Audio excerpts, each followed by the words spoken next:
Growing up, I played all the Marios, Zelda here and there, Sonic, and most of the Pokemon games.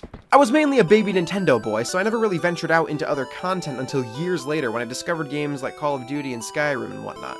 So throughout all my years of playing video games, I have never actually played a Mega Man game. I know it was primarily on Nintendo consoles, but I never got into it. I was too busy with Pac-Man World 2, you know, I don't got time for that. But since I got into video games as a community and hearing the overwhelming love and appreciation for these games, I've been dying to pick one up and give it a try. So when I heard Mega Man 11 was coming to Switch, I was actually pretty excited. So after all this built-up pressure and excitement to get into the series, what did I, a newcomer to the series, think of Mega Man 11? It's okay. Well, it's actually really fun. But there are some things that could have made it way better. First of all, the presentation is fantastic. The art style for all the Robot Masters got me all giddy, with Blastman being my favorite out of the bunch. Maybe because he reminds me of Bakugo. I don't know. I just really like hot-headed driven characters. Speaking of characters, I've seen some mixed emotions about the voice acting in the game, but I actually like it. Most of the time. Okay, Mega. Well, hey, Roll, aren't you adorable? Okay, Mega. Okay, I guess I'll get... Okay, I get it. I get it. Okay, Alright, Mega. it's getting a little annoying. Okay, Mega. Please stop. Are you sure? Yes, I'm sure, I just... Okay, Mega. Okay, Mega. Shut up! Okay, Mega. But I think it was really cool to give the Robot Masters some personality and some charm. Even if they are just silly puns, at least there's something. But not all sound in the game is great.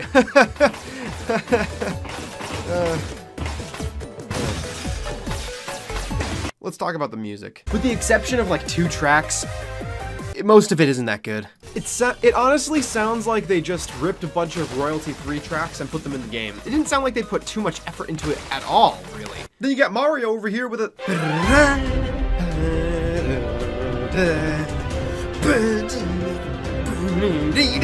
Really, it's almost like they looked up playroom music, and that's what we get from Bounce Man Stage. The music in this game blows. Dude, it's not. I thought it was Yankee Doodle Dandy. Then you have Spoopy.mp3 with Torchman Stage. It's nothing memorable, it's not like it makes the level any better. If anything, it cheapens it. Maybe I'm just a crybaby video game boy who has been playing Mario Sunshine and Zelda Birth of the Wildebeest, so I have heard some outstanding memorable music in the past few weeks. But I don't think that's it. The music in 11 just doesn't sound that good to me. Not even that, let's talk about the sound in Mega Man 11, because it's pretty garbage. And I didn't think it was quite satisfying my first playthrough either.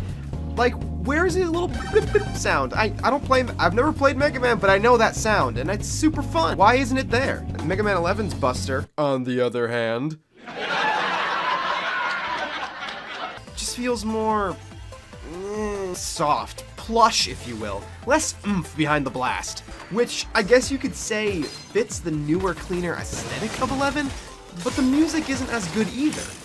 It just sounds washed out and doesn't feel as good as it could have with just a little tweak in the sounds. I guess you could say it's not as bad, and there have been worse in different video games. Well, of course there have. But can you remember or even hum one theme from Mega Man 11 besides the main menu?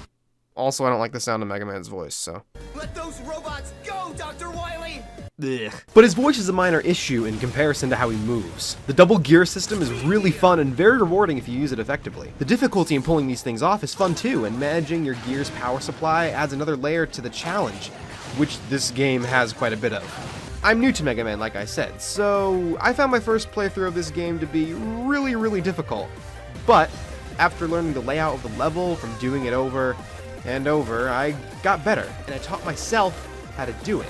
It actually feels really good to get better at it, and feels as though you're learning and improving on everything you're doing. The Mega Man games are pretty famous for teaching the player through gameplay. It never throws anything too difficult at you that you haven't already encountered. Increasing the difficulty on separate files is fun and offers up more of a challenge. And it's just intriguing to try to figure out which Robot Master's powers are weak against the others. Look, this is me on my second playthrough of Torchman Stage. And look, this was me when I started. Replayability stands out in Mega Man 11, and you just want to go through it again and get better and better and try to beat your time on your previous save. Now, while the enemies may be repeated in some parts of the game, the ones that are new actually do fit the level and complement the theme, especially for the Wily stages at the end of the game, when all these enemies are thrown at you at once. You got your Hammer Joes, your Pterodactyls, your bees, your bees. Overall, the levels are fun, the design is sleek, and the combat, while having different difficulties, is interesting and fun. So while the music and sounds leave a lot to be desired, I still had a lot of fun. I only just finished my second go through the game, but I see myself replaying it in the future, and having fun doing it. I give this one a 3 out of 5. Hey, thank you so much for watching. I really appreciate it. If you want to see more content like this, when I can get it out in between classes, then feel free to subscribe. And let me know how you liked the video in the comments below. Or didn't like it. I'd love to hear from you. Anyway, thanks again, and I'll see you next time.